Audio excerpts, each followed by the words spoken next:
Superou todos os obstáculos para realizar um grande sonho. Quem conta essa história pra gente é o Luiz Ardini. A Mônica só soube que a filha dela tinha síndrome de Down no dia em que ela nasceu. Ela conta que o amor pela filha e o apoio da família foram essenciais para compreender a situação. A família abraçou, isso foi muito bom, vamos botar assim, esse companheirismo da família, do marido. Determinada, Maria Clara tinha um sonho, cursar a faculdade de gastronomia. Mas para alcançar esse sonho, ela e a família tiveram que superar um obstáculo: encontrar uma instituição que aceitaria a jovem com síndrome de Down. Teve faculdade que falou que não trabalhava a inclusão. Então, sempre nós buscamos alguém que compartilharia desse mesmo sonho dela, para que ela também não adiantaria ela entrar num outro ambiente onde ninguém não a ajudasse, não compartilhasse desse sonho. Mas quem disse que isso deixou a Maria Clara desanimada? Depois de visitar essa faculdade e ser aprovada no vestibular, cozinhar agora faz parte da rotina dela.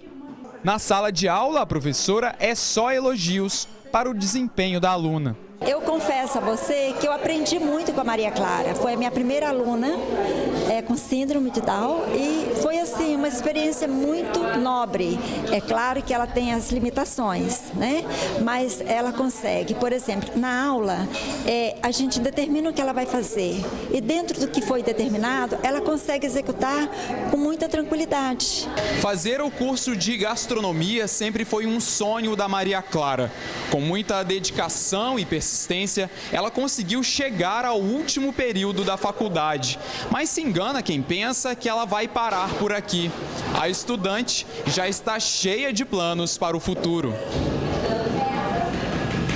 Fazer uma aula de motorista, fazer o cursinho de um trabalho por casamento, ganhar carro. Aí para mim eu tô querendo ter uma casa. Ainda disso, ela revela que quer se casar no ano que vem. Graças a Deus eu tô noiva agora, Aí, ainda bem, vamos casar no ano que vem, no 2018. E depois de terminar o curso, ela, que é apaixonada por doces, pretende se especializar em confeitaria. Eu pensei em fazer confeitaria, Confeitaria que me enche de paixão pelo doce, E eu quero aprender mais ainda sobre doce.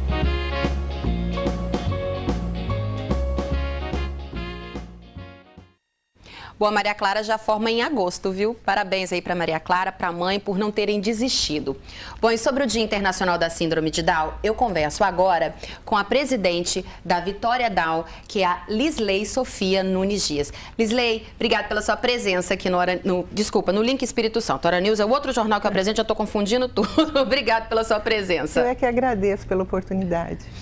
A gente viu aí o exemplo da Maria Clara. E uma coisa que me chamou muita atenção na reportagem foi a mãe dizendo que muitas faculdades disseram não. Esse ainda é o principal problema, ainda é a principal barreira, a questão da educação? É uma das principais barreiras. A gente encontra isso tanto no ensino fundamental quanto no ensino médio. À medida que vai aumentando a escolaridade, vai fechando as portas, Então, a gente encontra muito mais frequente do que nós gostaríamos que fosse.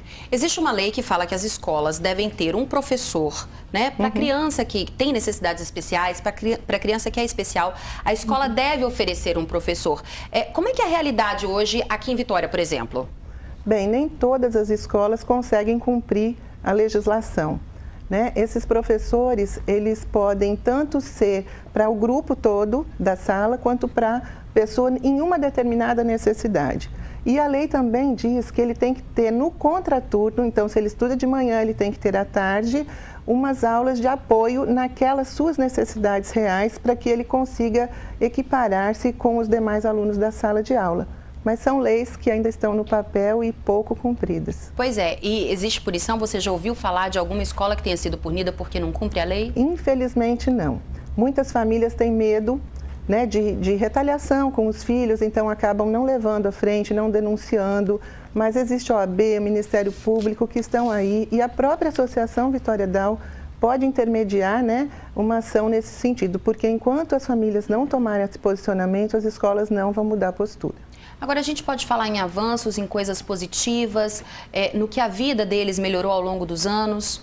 Sim, melhorou muito, né? Inclusive a expectativa de vida, que era bem pequena e que hoje é de 65 anos, 70, assim como a população em geral. Então, nós tivemos melhoras significativas, tanto na parte de legislação quanto de saúde, mas ainda há muito o que se fazer e há muito que se conquistar, né? E como é que é a questão da pessoa que tem a síndrome de Down com o mercado de trabalho? Então, muitas não são colocadas no mercado de trabalho por não terem tido a educação. Então, uma exigência é que eles tenham ensino fundamental, pelo menos, ou médio, e poucos são os que conseguem chegar ao término do ensino fundamental ou médio, pela essa dificuldade que a gente vem comentando que enfrenta com as escolas. Então, essa é uma das barreiras. Existiam outras barreiras com relação ao mercado de trabalho, que é com questão à legislação, mas essas já foram superadas. Então, hoje a pessoa que trabalha, ela não perde pensão dos pais no caso de morte, não perde benefício da prestação continuada, né, que também é um benefício da lei de assistência. Então, a gente conseguiu avanços significativos na questão da legislação. Agora precisa as famílias acreditarem, né? Pois é, claro que a gente sabe que não é fácil para uma mãe. Você passou por isso, você tem um filho que tem síndrome de Down. É claro que não é fácil para uma mãe receber o diagnóstico de que o filho tem síndrome de Down. Mas como é que a família deve encarar isso? A gente viu a mãe da Maria Clara falando que não desistiu. Ela foi atrás, ela correu, ela batalhou. Muitas famílias acabam escondendo essa criança dentro de casa, pensando que dessa forma estão protegendo essa criança, mas vocês pensam o contrário. Muito ao contrário, né? A gente respeita o sentimento da família, é um sentimento de luto até no momento do nascimento, porque aquele filho desejado não veio. Mas agora eu estou com o meu filho ali, então o que eu faço? Eu vou ficar parada, não estou preparada? A gente respeita um tempo, a associação dá todo o apoio e acolhimento a essas famílias e depois disso a gente espera que a família seja o primeiro núcleo social que inclua verdadeiramente essa criança e que fale por ele e reivindique pelos direitos deles durante um bom tempo da vida, não é? É quase durante a vida toda, né? A gente pode dizer assim, que você passa por isso, é uma luta diária. É uma luta diária e cada fase uma luta. Então, você tem a questão da escola, você tem a questão depois do mercado de trabalho, você tem a questão do lazer, né? Você tem a questão da autonomia, da vida independente, da moradia assistiva, o direito à afetividade, que ainda é negado, né? Muitas famílias criam como anjinhos e não são anjinhos, são pessoas, né? E não são especiais, são pessoas assim como nós. Então, são pessoas que precisam de um apoio, mas quem vai dizer que tipo de apoio é a própria pessoa. E como é que a família pode estimular essa criança desde cedo? Né? Em vez de esconder, como estimular?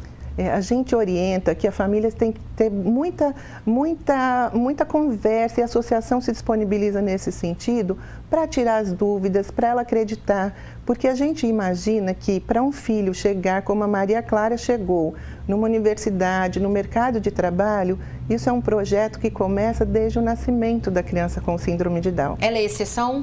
Não. Infelizmente hoje ela é exceção ou não? Hoje já existem outros casos Não, aqui. existem, graças a Deus, existem cada vez mais casos, nem todos entrando para a universidade, porque nem todos têm esse desejo, mas estão com muitas colocações em mercado de trabalho, aqui no estado menos do que a gente percebe no geral da população do Brasil, mas é algo que vem caminhando sim, e muito positivamente. Não dá para esperar um filho chegar na adolescência, um filho com síndrome de Down, para ele saber o que ele vai ser quando crescer, né? Isso é um projeto que a gente começa desde o nascimento. A família tem que acreditar e oportunizar, né? A palavra é dar oportunidades para que seu filho cresça e se desenvolva como o outro filho. E seja independente, né? Eles sentem essa necessidade de ser independentes. Sim. A gente viu ali a Maria Clara falando que quer fazer aula de direção, que quer ganhar um carro, que quer ter uma casa, ela quer ter uma família, ela quer casar em 2018. Sim. Quer dizer, ela tem planos e sonhos, como todos nós temos. Exatamente. Isso só é possível porque a família permitiu e oportunizou. Se deixasse trancada em casa, né, achando que estava fazendo melhor, porque as famílias pensam muitas vezes que estão fazendo melhor. E a gente pode garantir que não estão. né? O lugar bom de estar é no mundo, com as outras pessoas, fazendo trocas e crescendo e frustrando também, né? Sim. Então, isso faz parte da vida, eles precisam fazer parte. E Lisley, para encerrar nossa conversa, a questão do preconceito, ela ainda existe, a gente sabe que existe, e ela deve ser denunciada? Sim, ela deve ser denunciada e a gente tem uma luta para que seja criminalizada, inclusive, né? Porque a gente já está com a sociedade tão avançada, tantos avanços, né? Tantas coisas. Você ainda ter preconceito com qualquer minoria, né? Não é bacana. Então, a gente está junto nessa luta com outras entidades para pôr um fim no preconceito e que ele vire um crime até, né? Lisley, eu gostaria de agradecer a sua presença aqui no Link Espírito Santo. Muito obrigada. Eu que agradeço pela oportunidade, foi um prazer. Obrigada, boa noite. Obrigada, boa noite. Bom, no próximo bloco a gente tem as notícias do interior e as novidades do esporte. Você vê agora imagens da Avenida Fernando Ferrari, ali em frente à UFES. Agora são 6 horas e 52 minutos. Link Espírito Santo, ligado em você.